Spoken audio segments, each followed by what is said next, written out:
চাষি যদি পেঁয়াজের দামটা একটু ভালো বিক্রিটা হলে আমাদের আর একটু ভালো হচ্ছে। আগের বারের তুলনায় এক একটা রেডেস প্রতি 300-400 বেশি।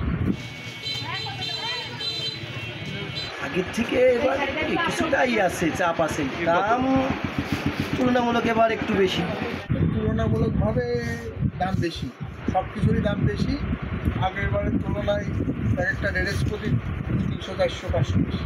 খরিদ্দার আমাদের ভালোই, মোটামুটি অনেক সারারা লেডিস কালেকশন দাম তো 3500, 2500, 4500 বিভিন্ন রকম আছে। বেচাকেনা গতবারের তুলনায় এবার একটু বেচাকেনা কম, তুলনামূলক কম, কাস্টমার কম। মালের দাম তো মোটামুটি রিজনেবল প্রাইসে আছে, কিন্তু কাস্টমার নেই। লিলি হালাল বিউটি সোপ, বিএসটিআই কর্তৃক সনদপ্রাপ্ত দেশের প্রথম হালাল বিউটি সোপ, দীপ্তিময় উজ্জ্বল ত্বকের জন্য।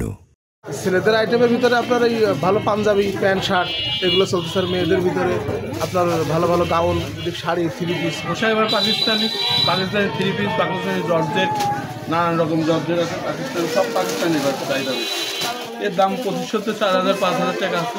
কারণ এখনও তো চাষিকে তো পেঁয়াজ যেহেতু উঠিনি, সেহেতু হাতের সমস্যা, তারপরেও বেচা না ভালো, খারাপ না। কিনা আল্লাহর রহমতে অনেক ভালো। চাষির হাতে আমাদের চাষ নিয়েই তো বর্তমান বেচা কিনা। চাষির হাতে টাকা পয়সা খুব সংকট ভাই, বেচা কিনা আরেকটু ভালো হতো ভাই আমাদের।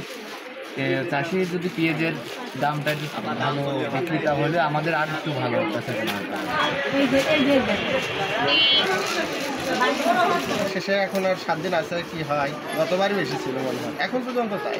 আমাদের কাছে এবার জর্জেটের চাহিদা সব থেকে বেশি, দেশিও আছে বাইরেও আছে, সব মিলে জর্জেটের বিক্রি বেশি।